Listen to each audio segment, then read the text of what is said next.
உலகின் மிக பிரபலமான ரொம்பவே அழகான சிகரம் அதோட இன்னொரு வேதனையான முகத்தை சமீப காலமாக காட்டி கொண்டு இருக்குன்னு தான் சொல்லணும். எவரெஸ்ட் சிகரம் பற்றி தான் சொல்கிறேன். இது இயற்கை அழகை காட்டிலும் உலகின் மிக உயர்ந்த குப்பை கிடங்குங்கிற பேரை தான் இப்போ வாங்கிட்டு இருக்கு. இதில் மனித உடல்களும் அடங்கும். ஆச்சரியமாக இருக்கா?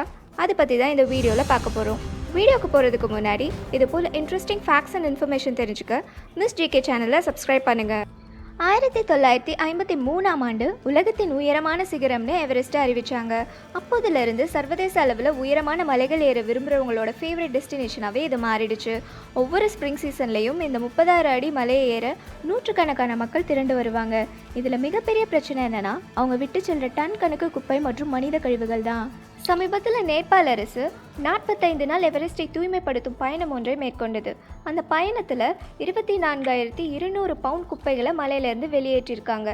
அதில் wet oxygen cylinders, plastic bottles, cans, battery, food wrappers, மலம் மற்றும் சமையலறை கழிவுகள்லாம் இருந்துச்சுன்னு நேபாள இராணுவ செய்தி தொடர்பாளர் பிங்யான் தேவ் பாண்டே செய்தியாளருக்கு சொல்லியிருக்காரு.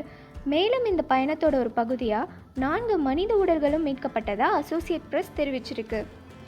இதுவரை இந்த ஆண்டில் மட்டும் மொத்தம் 11 பேர் மலையேறும்போது இறந்திருப்பதால் 2019 ஆண்டை கொடிய ஏறும் பருவம், அதாவது டெட்லியஸ்ட் கிளைம்பிங் சீசன்னு NBC நியூஸ் சொல்லியிருக்காங்க.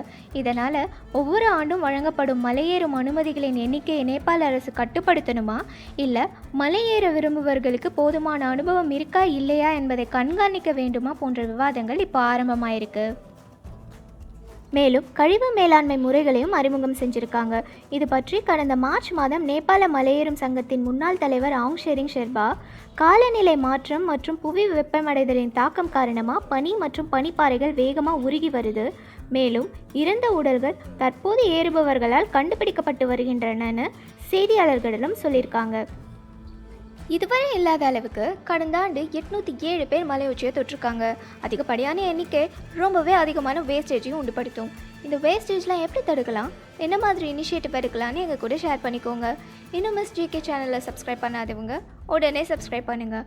மேலும் இது போல் இன்ஃபர்மேஷனோட அடுத்த வீடியோவில் மீட் பண்ணுறேன்.